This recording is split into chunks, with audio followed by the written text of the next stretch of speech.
potensi untuk mereka kemudian bisa memenangkan atau bisa PK-nya diterima itu sangat tinggi. Saya apresiasi dan itu langkah bagus karena di Indonesia ini siapapun yang tidak mengerti hukum akan ditindak.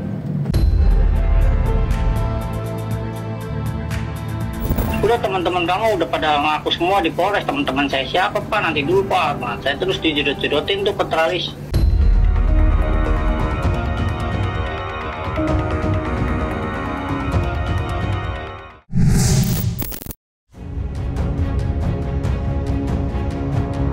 Hari ini, sidang PK 6 terpidana dalam kasus tewasnya Vina kembali digelar di Pengadilan Negeri Cirebon. Dan yang menarik, sidang PK 6 terpidana disinyalir akan dimenangkan oleh ke-6 terpidana. Bahkan presentasi kemenangannya mencapai 70%. Setidaknya, itulah yang disampaikan Deo Lipa jika dilihat dari kacamata hukum. Analisis Deo Lipa bukan tanpa sebab, ada berbagai faktor. Misalnya saja, seluruh terpidana sudah mendapat perlindungan dari LPSK. Yang artinya, para terpidana benar-benar mendapat berbagai tekanan, hingga LPSK memberikan perlindungan. Sementara kuasa hukum 6 terpidana, Cutek Bongso, kini masih berupaya agar Sudirman dapat digabungkan dengan 6 terpidana lainnya dalam sidang PK. Mengingat Sudirman menjadi paling akhir yang mengajukan PK. 6 terpidana mengajukan PK. Jadi mereka ini tentunya sudah siap dengan novum, bukti-bukti yang ada, bukti baru dengan saksi-saksi yang ada. Nah, yang bagusnya sebelum mereka mengajukan PK ini, mereka kemudian dapat perlindungan dari LPSK. Nah, itu adalah tanda-tanda sebenarnya. Kalau itu betul berarti LPSK sudah meneliti sejauh mana bukti-bukti novum yang mereka miliki dan sejauh mana mereka nanti akan berbahaya posisinya. Jadi LPSK kemudian menilai, oh ini benar nih cerita mereka nih tampaknya. Jadi potensi benarnya sampai 70% sehingga mereka kemudian dilindungi. Nah, setelah itu kan mereka mengajukan PK. Nah, PK ini kan isinya novum-novum baru ya. Sidang PK kemarin adalah sidang mengenai keterangan-keterangan saksi yang nanti disumpah oleh pengadilan negeri. Setelah itu berkasnya kemudian dibundel, dikirim ke Mahkamah Agung. Berkas hasil sumpah tadi, hasil saksian ya.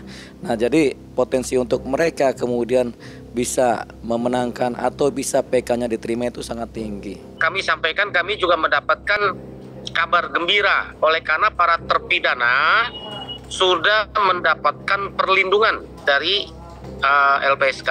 Saya apresiasi dan itu langkah bagus karena di Indonesia ini siapapun yang tidak mengerti hukum akan ditindak.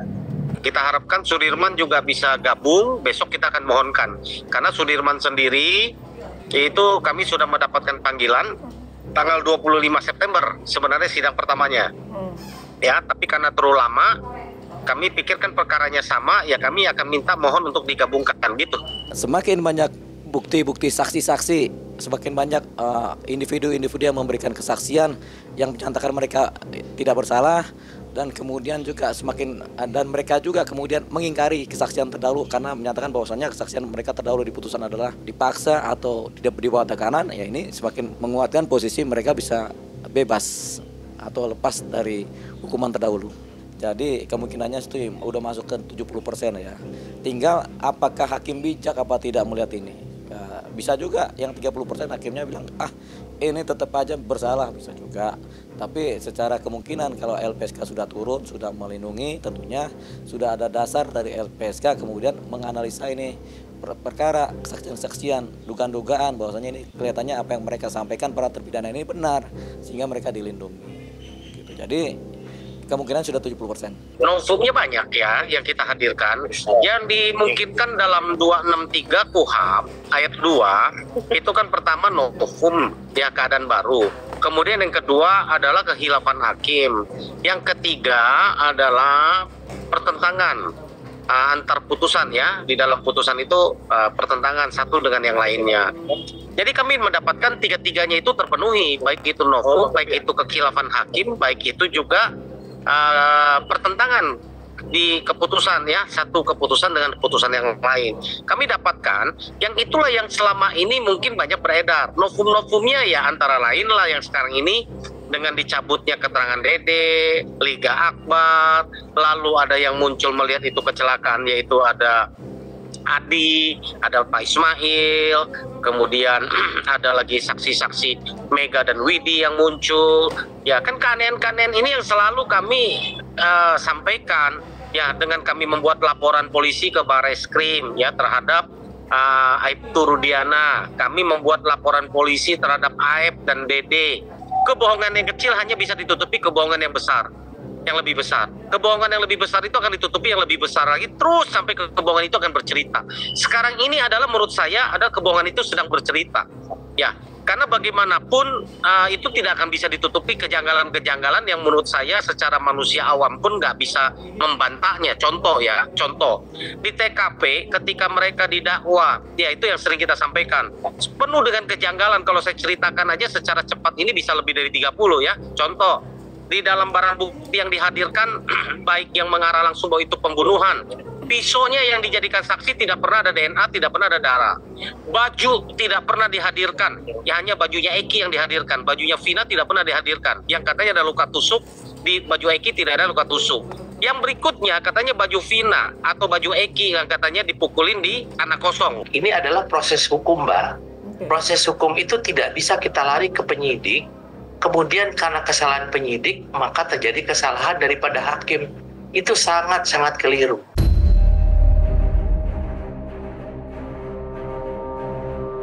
Selain mengajukan PK, kuasa hukum Sudirman juga sedang berjuang agar Sudirman dapat diperiksa kejiwaannya.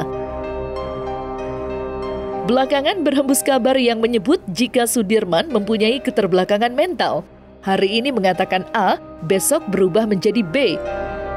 Karena itu, Sudirman disebut-sebut dieksploitasi oleh oknum polisi dalam mengungkap dan menangkap para terpidana. Kuasa hukum Sudirman bahkan siap membiayai seluruh pemeriksaan kejiwaan Sudirman. Lantas, kesulitan apa yang dialami kuasa hukum Sudirman dalam upayanya pemeriksaan kejiwaannya kliennya itu? Selama ini kan kami mendengar Sudirman itu yang katanya idiot, Sudirman itu katanya keterbelakangan, bodoh, dan itu kan kami memang belum pernah bertemu ya dengan Sudirman. Ini kan berdasarkan sekali lagi dari kakaknya, dari keluarganya, dari kuasa hukumnya yang lama ya, PH-nya yang lama Bu Titin. Setelah 3 kali kami bertemu dengan Sudirman, kami mempunyai kesan tersendiri, apalagi Kang Deddy Mulyadi ketika saya antar langsung minggu lalu ya, bertemu dengan Sudirman di Lapas Bancai, ya kami melihat sendiri, betul Sudirman ini tamat SD usia 17 tahun, dia katakan, tapi bukan karena idiot, bukan karena bodoh dia, bukan karena ini, dia bilang malas, menurut pengakuan dia. Kami melihat memang ini ada gangguan mental kepada Sudirman. Gangguan mental itu apa? Gangguan mentalnya itu adalah bahwa dia ini ada trauma, ya, ada trauma yang kami lihat, sehingga melihat orang itu penuh dengan ketakutan, kecurigaan, dan nggak tahan dengan keadaan, dengan tekanan. Itu yang kami lihat ya, rentan sekali dia berubah, ya kan? Itu sebabnya kami sudah mengusulkan untuk dilakukan cek kesehatan, apalagi dia mengaku ada kelainan di tubuhnya ya akibat penyiksaan, penganiayaan yang dialami, trauma. Ya, kami lagi mengajukan ini untuk mengecek dokter atas biaya dari penasihat hukum ya. Kami Kang Deddy juga sudah menawarkan siap menanggung, kami juga dari penasihat hukum juga sudah menawarkan, kami juga siap menanggung ya, karena kami kan pro bono ya. Ini sama sekali tidak dibayar kami juga. Jadi kami siap juga menanggung gitu kan untuk membantu.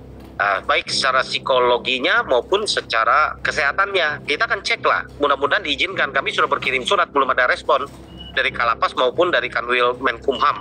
Saudara Sudirman dijadikan seperti saksi mahkota oleh kepolisian untuk menjerat 7 terpidana lain.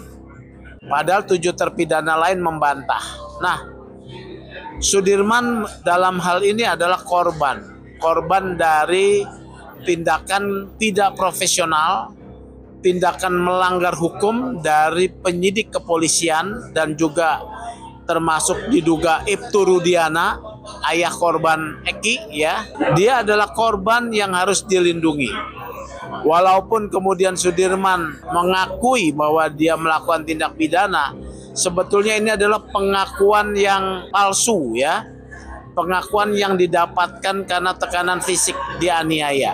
Apalagi dia dalam kondisi yang secara mental tidak sekuat 7 terpidana lain. Sudirman dieksploitasi oleh diduga oknum polisi untuk membuat rekayasa kasus.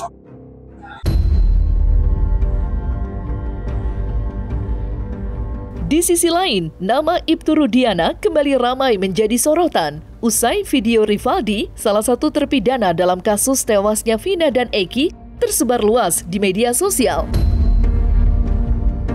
Ya, dalam video berdurasi kurang dari 2 menit itu, Rivaldi mengungkapkan jika dirinya mendapat intimidasi dari Ibtu Rudiana dan anggota kepolisian untuk mengakui perbuatannya yang menurutnya tidak pernah dilakukan.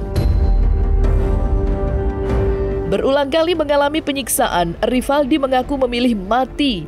Alhasil, pengakuan Rivaldi mendapat reaksi beragam, mengingat kemunculan video Rivaldi bersamaan dengan pengajuan PK para terpidana. Lantas, benarkah Ibtu Rudiana kian terancam usai video Rivaldi viral di media sosial? Mengingat Ibtu Rudiana sudah dilaporkan Bareskrim Polri. Lalu, apa kata sejumlah kalangan terkait hal tersebut?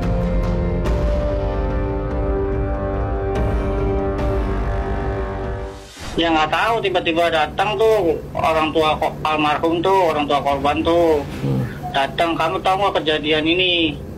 Kejadian di mana, Pak? Kata saya tuh, saya udah 3 hari di sini, Pak. Kata saya tuh, saya udah di polsek posisinya 3 hari. Saya nggak tahu, Pak. Kata saya tuh. Udah teman-teman kamu udah pada ngaku semua di Polres. Teman-teman saya siapa, Pak? Nanti dulu, Pak. Nah, saya terus dijedot-jedotin tuh ke teralis. Jedot-jedotin nanti dulu, Pak. Apa-apaan, Pak? Kata saya tuh, saya gituin kan. Nah, terus muncullah si Sudirman tuh. Yang mana Sudirman orangnya? Itu, Pak, yang ada tamunya. Nah, nyebutin nama saya Andika. Saya bukan Andika, Pak. Kata saya. Udah, kalau kamu emang gak ngerasa, ayo ikut. Ya, karena saya emang gak ngerasa, ayo ikut. Gitu ya. Saya, ya ayo, Pak. Kata saya tuh. Ya, akhirnya saya ikut, dibawa nyampe ke Polres. Sampai ke Polres ya cuma dipukulin doang gitu loh. Cuma dicas. Udah kamu yang bunuh, kamu yang nusuk, kamu yang merkosa siapa, nusuk siapa, saya gituin. Nggak tahu pak, udah mending matiin aja Pak, saya udah lebih milih dimatiin aja. Dan ternyata pas saya dimasukin ke sel, saya lihat yang lain pun ya sama ternyata gitu loh. Yang lain yang barengan sama saya itu sama, mereka juga digituin gitu loh. Ibtu Rudiana kan dalam posisi berbahaya, terancam. Nah, posisi terancam ini kemudian bisa dijadikan bukti-bukti oleh Mabes Polri, Bareskrim yang sedang menangani perkaranya Ibtu Rudiana. Saya tidak pernah merekayasa apapun. Yang saya lakukan sebagai orang tua korban, melaporkan tentang sesuatu yang saya ketahui. Itulah yang saya laporkan. Setelah saya laporkan tentunya oleh penyidik. Jadi Rudiana ini kan cuma seorang saksi, terus buat hadir buat ngapain gitu kan? Dia sudah diminta keterangannya pada saat di proses penyidikan, bukan di proses peradilan PK. Kan waktu itu juga dia kalau memang waktu diminta dihadirkan di pengadilan negeri, pengadilan tinggi, itu saya kira itu memang sudah dilakukan dan itu kan sudah selesai. Nah, sekarang diarahkan kepada seolah-olah Rudiana ini membuat satu skenario. Saya merasa geli gitu ya. Ini orang-orang yang ngomong nih paham masalah hukum, tidak. Kalau skenario seorang Rudiana itu kan harus bisa didukung dengan alat-alat bukti yang bisa meyakini jaksa dan hakim bahwa kasus ini dilakukan dengan di luar perikemanusiaan sehingga dijatuhkan hukuman maksimal. Seorang Rudiana waktu itu Aib tuh bisa mempengaruhi itu, apalagi yang dikatakan membuat skenario. Saya menjadi sebagai orang hukum dan mantan penyidik juga, saya agak geli juga gitu ya, orang-orang yang ngomong ini paham tidak gitu. Sidangnya adalah sidang permohonan PK, sidang mendengarkan novum ya. Jadi sidang ini sifatnya satu pihak, karena ini bukan gugat-menggugat atau bukan sidang tersangka atau terdakwa, bukan sidang pidana. Ini adalah sidang permohonan peninjauan kembali. Nah, permohonan ini sifatnya satu pihak. Satu pihak dari mana? Dari pemohon aja.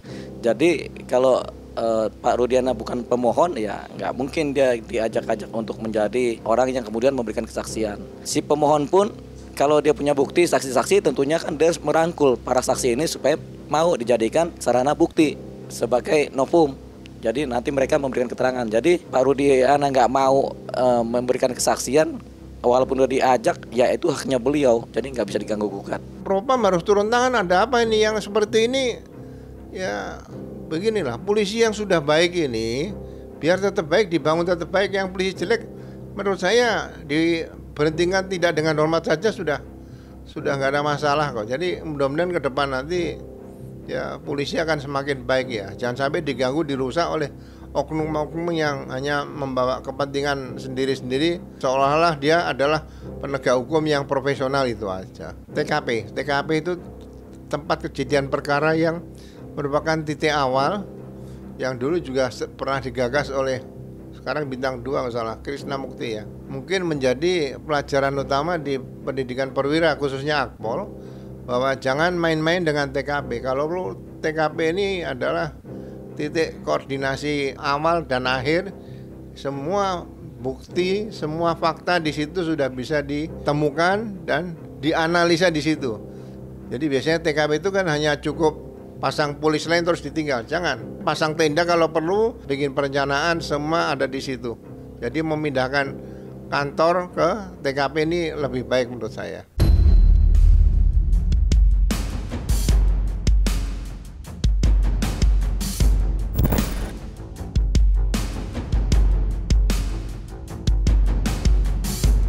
Nah, selesai sudah Cumi Lovers, saksikan terus Cumi Camp In-Depth. Kabar lengkap, mendalam, dan akurat dari narasumber terpercaya. Dan jangan lupa untuk like, subscribe, dan juga share channel YouTube Cumi Cumi.